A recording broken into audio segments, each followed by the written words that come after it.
Have you ever wondered if the Martin Authentic 1937 aged is really worth the $1,000 upgrade from its non-aged counterpart? Well, today we're going to put that to the test. All right, so today we're going to take the Martin D-18 and D-28 authentic models and go head-to-head against the aged authentic versions in a true blind comparison. Does Martin's factory aging process actually improve the sound and tone of the guitar, or is it all just a bunch of hype? You're going to want to stick around to find out. There's a way, everybody say, to do each and everything. Welcome back to the Acoustic Shop channel, everybody. Home of the Dreadnought Guarantee. We're coming to you straight from Springfield, Missouri, and today we're answering one of the biggest questions in the Martin world. Is Martin's aged authentic series really worth all the extra cash?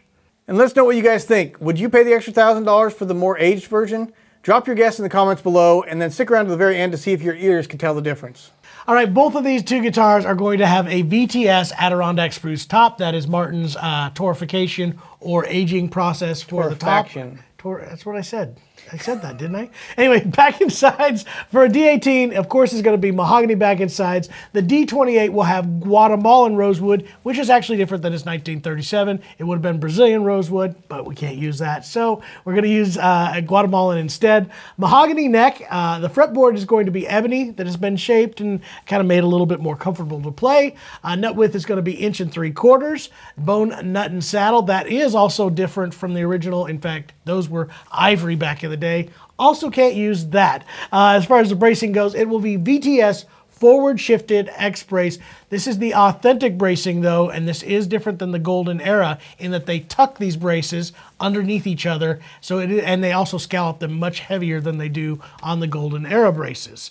This does have a special kind of finish. This is their vintage gloss finish. Waverly nickel open back tuners. Does have the really nice hard shell case. As far as the binding, this D-28 will have herringbone and ivoroid binding, where the D-18s, will have the black binding that was of the 1937 variant. We'll have a traditional dovetail neck joint. All of these will be built with hide glue construction, and of course, they're hand scalloped, like I said, heavily scalloped compared to their normal golden era style bracing. Does also have the slot through saddle and slotted bridge pin, or not bridge pins, but slotted bridge, so that there are no slots in the bridge pins. There you go. For the neck that we have here, it does have a mahogany neck that does have the T-bar truss inside it instead of an adjustable truss rod. That definitely makes a difference. Now, where it takes a step further is going to be on the aged authentics. This one, I did have a phone call in to our good friend Fred Green, who did tell me there is a difference in the finish between the two guitars. They actually have a little bit more plasticizer in this so that it doesn't crack and do all of the finish checking that happened on the old guitars, whereas this one, the finish on the aged version, will be closer to the original 1937 formula, so that it does actually do some of the finish checking and changing. So besides actually going through and kind of putting wear and tear on it, they're using a slightly different formula from it, so that could have an effect on the tone of the guitar. That is absolutely the truth, Jer. And I also think that also there could be a little bit more looseness in the fact that they do go back through the very different thing on the age version versus the non-age is going to be finish checking, wear and tear. They're going to have finger marks and openness, dents and nicks and dings and wear patterns on the back of the neck. And honestly, I think that also makes a little bit of a difference, because when you do that finish check, it does kind of loosen it. Yeah, I did say that. Thank you, Jer. Anyway, on top of just seeing just the dents and the wear and the finish itself, they actually do some wear and tear on a lot of other parts. The tuners are going to have a lot more of a relic look to them. They actually have softened edges. They actually do it on the fret ends, and everything's smoother. You'll see it on the nut and saddle. There's actually some like staining slash dirt marks and things that happen. Yeah, this is pure white on this one. Exactly. A little more yellow. And also, I mean, you can see it on the binding, besides being a little bit more of a yellow color, they just kind of wore some edges on there too and put some black and scuff marks. You'll see nicks and dings in the peg head, the stuff that you would expect to see from normal. I mean, guys like me that would whack this microphone right here, doing all that throughout its years. it does look more natural, looks more of what you would expect it to be, and also a little bit more yellowed. They do add a vintage toner to the top of this. So again, this would have been the natural color of the top, where this one has a little bit more of a toner to it. Which happened naturally over the years with guitars getting exposed to UV light, sunlight. And it's going to probably yellow out some more over time as well, because it is closer to the original nitro finish that Martin was using, and we all know that nitro continues to yellow with more UV. It just can, continue to get darker and darker. So I'm curious as to what that will look like in 15 or 20 years. So what does the aging process for Martin do? Besides make some people get so angry and they do get angry. Start flaming things in the comments. They absolutely do get angry. It is not just about a look. I honestly do think that there is a difference in the way these guitars sound. We've had quite a few of them come into the shop, and every single time I would choose its age counterpart. And it's not because of the looks. I love the look of this guitar right here. I love this one equally as well in a different way, but there is something to the overall feel and sound of these worn ones. It goes beyond, they have the eased edges on the fretboard that they're doing on almost all the models now. Martin's doing that, but it goes further. I almost feel like a roundness of scalloping over the time for wear and how it fits together. And there is something different to the feel as well as the sound of these aged guitars. It feels like an old guitar. And having that revelation that there is a slightly different formula for the finish could actually be another reason that we do hear a difference, or we think we hear a difference. We're going to find out in this video between the aged and the standard authentic. I remember when we did the Bill Monroe Gibson mandolin, I swear that taking some of that finish off there and scraping it makes a difference. So we'll see whether you guys can tell the difference without playing. They didn't scrape too much of this off of here. It just has a different look. My wife goes, "What?" She saw this guitar the other day. She's like, "There's all kinds of wear on that pick guard." And I'm like, "Well, it's supposed to be there." See, these guitars are perfect for a music store, because if a ding or a nick comes from a customer and say it's an aged one, that's the way it was. Don't worry, it's came from the factory that way. Yeah, it's all good. I think that's why they did it. So the other question, Jer, is it worth a difference? If we do hear a difference, is it noticeable enough? And again, I'm going to go back to me being the guy who's played these. And again, I'm loving, this is going to be such an awesome test. Always comes out different than what I think it's going to be, whether or not the people out there that listen to this hear it the same way. But for me, I hear a significant difference in the way these guitars sound. So is it worth $1,000 extra? And I guess that comes down to what your goal is. I would assume that if you're going after the authentic series, you're looking for a vintage sounding guitar. And to me, that's where the aged always seems to stand out more. I think this feels like the new guitar that sat under the bed and nobody ever played it, versus the guitar that somebody lovingly cared for, because again, most of the guitars that I saw from 1937 didn't look this good. Abused. They were much more beat up than this guitar is. And that said, they had more played in sound, more just kind of open and rich sort of tone. And so I think that also would come down to, are you willing to wait a little while? Because if you could save $1,000, play it in, and know that maybe 3 or 4 years from now, it might be caught up in tone. I think it's going to take more than that. I honestly think this is more like a 10 or 15 year kind of time frame to me. Now again, we're going to find out what everybody else thinks. There's probably not enough of a difference. But to me, it feels like a guitar. That one still feels like a guitar that was, that already is 5, 10, 15 years old. This one just feels like it's a 1937. And I think there is something to, right now I'm doing some car shopping, got rear-ended and I'm looking for new cars. Crushed. Once we got used to paying that extra for the extra package, I got the heated seats and the rear defrost. You don't want all that stuff now? Once you get it, it's kind of like, I think, over the long term, I'm going to own this car 10 years. It's worth that $1,000 extra. Jeremy runs his car for 10 years. I do, everybody. So same thing for guitar. If you want it to sound as good as possible right out of the box, it might be worth paying that extra for the loaded package of the antique version of this, or the aged version, so that you can have that from the get-go, and right out of the case initially, it's going to have that fullness and sound that you're you're looking for. So it is a somewhat small percentage of a price difference in the price of these guitars. These are not cheap guitars to start with. So if I was saying like it's a $2,000 guitar and we added $1,000 to it, I don't know, I would say it's worth it. But when we're getting into this level of guitar, that extra $1,000 might be worth it. And I do have to also put this into perspective. I have talked to so many luthiers that do the aging process on their guitars and make these look more worn out. There's a lot more work. Every single one of them says it is half, if not a fourth, the amount of work to create a pristine guitar than it is to make stuff that looks real. The dents look more real. labor involved, There's for sure. actual And skill. The moves and the wear patterns are in areas where somebody would actually play them. They got wear in here on the sound inside of the sound hole that has to be. It's more heavy in the center than it is on the sides of it. There's little details that are harder to do. So again, that kind of 10, 15, 18% difference, maybe to me, I guess it's a little bit more worthwhile in the price range that we're talking about. So now we're going to get into our world famous patent pending scorecard. Have you started? I bet rating. you have actually started a patent on this. Guys, all rights reserved.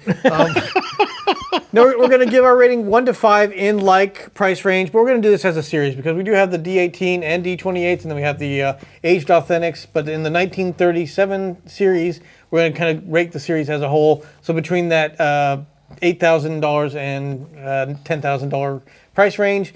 Let's start out with the actual tone, John. We just talked about the difference between aged and the unaged one, but in general, what would you rate this at? These guitars are exactly what I think of when I think of my favorite stuff from Martin. This authentic series, especially the 37s, to me are some of the best guitars Martin has ever made.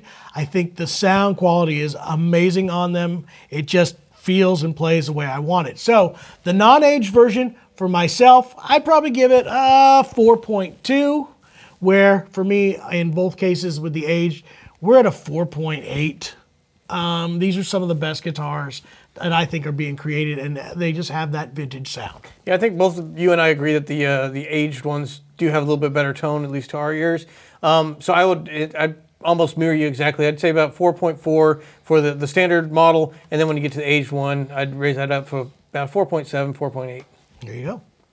Setup and playability, also extremely well done here. These play better than any 37 guitar I've ever played. I love the setup on it. Martin is plucking all of their guitars, so the setup is just very unique or uniform across the entire Martin series. So the only thing that you're going to get a lot of grief about is this Martin neck shape. It starts out at a pretty basic. In fact, on the 28s, I find that the 28s are even smaller down in this first 4 fret area. Then the 18s are a little bit beefy there, but then it quickly graduates to a very thick depth. Now, it's the same overall shape, and it doesn't bother me a ton. Yes, if I were playing up in the 11s and 12s space, it's a beefy. And for me, I almost wish it was as beefy down here as it was, or vice versa. but this is keeping with more of the It's traditional. true. It's being 1930. exactly the way they're supposed to be. This is what it's supposed to be like. So you're going to get grief about that. So I guess the playability kind of factors in there. The overall setup is wonderful. It's, to me, one of the best setups out there right now. But that playability, I know that there's a large percentage of you guys out there that are Especially they're not used to going those slender profiles. to love this graduation of how heavy. So where do this you rate it, guitar is. John? All right, for me, With you know that what? in mind. I'm going to go with a 4.2. Again, it's good. It's not great. So yeah, I think if you're comparing this to more of the modern guitar builds, the playability is going to be a factor because they just have some of these speed necks these days that people want, just have a really easy feel. So that is going to take it down a bit. I'm going to go with a 4.2. All right. As far as the build quality, these are interesting because you're going to see some roughness on the inside, but if you see the other ones, they're every bit as rough. It is, you get a little bit more, it looks a little bit more haggard on the inside than its brand new counterparts, and I think that's on purpose. I don't think that's a lowering of the quality. I think overall everything is built to Martin spec, and again, I think these are some of the best guitars that they build. So to me, I'm going to go with, in the build quality, I'm going to give this a 4.8. Yeah, I think this is Martin's kind of flagship for their standard line. I mean, just the way they even do the slot through saddles is beautifully done. The bracing, like you said, doing the tucked bracing and all that build quality, they're putting a lot into this package. So I would say this one is, 4.8 as well. Aesthetics, this one's where we get a little bit down here. In the You weeds. either love it or you don't. I honestly do like the aged look. I can't say that I would be upset with a clearer, more new looking version of it. I like that guitar a lot. There's just something to the character of when I grab one of the aged ones, it just feels a little bit more I think cool. we might be in the minority here, though. We've asked our staff, we've asked customers, people on the YouTube comments. A large portion of people despise the aged idea, and they think that you're stolen valor or something where you're just I think it's more of that than it is the actual pretending look to of be it. a guitar player. I don't think that they have a problem with the look of it. It's more of the feeling behind the aged stuff. Like you said, the stolen valor, the fact that it didn't earn those stripes, it just kind of got them. And I think that's what people have a bigger problem with. I myself have zero problems with either, and I like them both in the condition they are. And I have So, seen some very bad attempts Relicking? at relicking. Absolutely. Some of those ones where it looks like they just took a chain to it and beat it. These look very much like a player wear. It's It looks very like, light Looks amount. like somebody that was actually playing the guitar and got some accidental Yeah. nicks and bruises in it. So I'm going to give it for me, I love it. I'm going to give it 4.9. On both variations? The standard one, I'm going to go 4.8. I think they look great, but it's just that classic Martin D-28 look or D-18 look. But I think with the relicking, they're doing such a good job with their relicking. I'm going to give it more, a higher point, 4.9. I honestly like them equally. I really do. If it came down to the look of it, there's coolness here, there's coolness there. As far as the look, it's the same for me. I would say a 4.8, maybe even a 4.9 for both. I just think they're both cool. These do pass our Shoppe's sustainable mission. I know that Martin is searching and always continuing to look for better ways of getting the woods. I know they switched from Brazilian, from Madagascar, which was becoming very harsh and not very easily gotten. And we know that most of the stuff is done Ill-gotten. not the correct way. So they did move to Guatemalan. Was there a sound difference? Probably, but again, they were doing the right thing overall, so that does make it past our Shoppe's sustainable mission. Overall value, guys, this is a tough one because Another a lot of one people. where people are going to be Yeah. up in arms.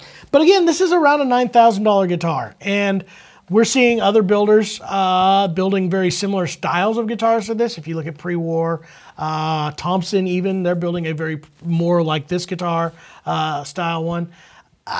They're in the 9s and 10s and 11s in that range, 12s even. I guess we just saw one. So I think they're priced right for the market. I don't actually think they're on the lower side of what the boutique ones. And I truly think that the Authentic series belongs being treated more so in the boutique realm than it does in its more mass-produced brethren. And by mass-produced, it's still hand-built. They still build, but they just build a lot larger numbers of the standard series and the modern deluxe series. All those.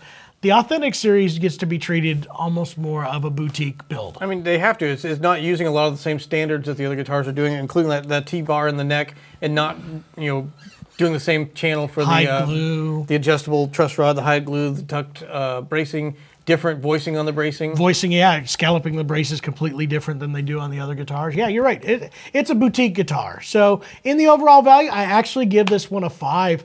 I really do. I think that they do a great job at pricing at the market. Yeah, I think Martin's name alone always raises the price, but it didn't go, like you said, compared to some of the boutique builders that are out there, including Collings and Boucher even. It's kind of in that same price range, be on the higher end of Boucher, but as a boutique guitar with a Martin name, I think they actually priced it pretty well. I'm going to give it a 5 as well.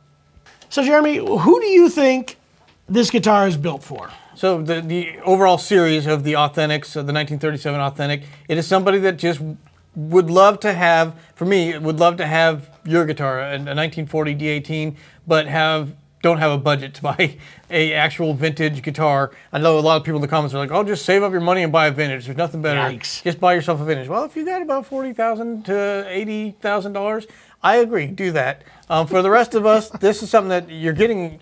I'm not gonna say it's gonna sound the same, but No. you're getting a look and feel and the build of that. So throughout years, everyone's trying to figure out what is making the Stradivarius so different. What makes it so special, and they try to recreate that. Martin has the specs of what they were doing, and they actually took some of the vintage guitars apart, measured everything, and then kind of rebuilt that. So this is your chance to kind of get everything authentic to that same era. I think these are close to the authentic sound. We actually had one of the 18 authentics, and we took it to a festival, and there was somebody who had a 1937 D-18. We all thought it matched very comparable. In fact, some of us actually believed that it sounded better than the original one. I do believe this is built for somebody who wants to get the vintage sound and is not able to purchase an actual pre-war Martin Dreadnought guitar, and I think they do a great job at it. So if you had to pick one con, we already talked about the thickness of the neck. That's probably going to be the biggest one that turns some people off, especially if you're used to. I mean, Taylor kind of made themselves known by having almost electric guitar profile neck there. Really easy to play, comfortable. This, I think Martin and a lot of companies learned from some of the things that weren't liked about the 1930s and 40s guitars, and one of them was making that neck less beefy, and especially on that higher. Back then, there was probably not a lot of people doing a lot of soloing that far up the neck. Probably. So maybe it wasn't as big a deal, but nowadays you got these players that are just using it up all. and down the neck. Using it all. And to have it change profile so much between the first position and that fourth position is a that big deal. player style is going to be a major drawback for a lot of players. I also think that not everybody is looking for this more chunky type of tone. This is, if you're looking for a more modern sound, they've done better at bigger sustain, more bell-like tones, chimes, and high end. Whereas Law's kind of built his whole voicing around making the guitar sound more the even. same across all frequencies. Yeah, and so, there is a variance there, and not everybody's going to be into the vintage sound. And honestly, I'm not always into the vintage sound. I love it, and there are times when I want to use my vintage guitar, and there's times when I want to use more modern guitars for different types of characters. But, that's definitely a change. Some people are going to find that if you're a newer Martin owner, you're going to have to baby this a little bit more. It is a thinner build, a lighter build than what your standard models are going to be. So make sure that you are taking care of it, humidifying, you should do that. You should do that at all counts. But you will find these to be a little bit more susceptible to that kind of change because they are light builds. And that's what makes them sound so wonderful. That's what makes those original guitars sound so wonderful, was they were so lightly built that they just, respond. They're able to respond. But it does mean you're going to have to pay attention to it a little bit more.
Well, now you've heard all four guitars. They've all been played back to back. All has been revealed. It has all been revealed. We can't wait to hear what you guys think. In fact, there's a poll. If you click right up here, there's going to be a poll. You guys can tell us which one you like the best. And of course, in the comments, tell us which one was which. It'll be a whole bunch of fun. May the best guitar win. That's Yeah. all I can say. And if you guys like this and some of the comparisons we do a lot of these blind tests, we do a lot of these reviews. Please subscribe and like this video, and also share it whenever possible. Just interacting and putting something in the comments, a like makes a huge difference to help this channel grow. And also, we have another video talking about the golden era bracing versus this authentic bracing. That has been new this year. All the standard models now come with golden era bracing. 2025. That's right. Standard model now. So yeah, watch this video down below. We'll explain what the golden era bracing is all about and why you need it.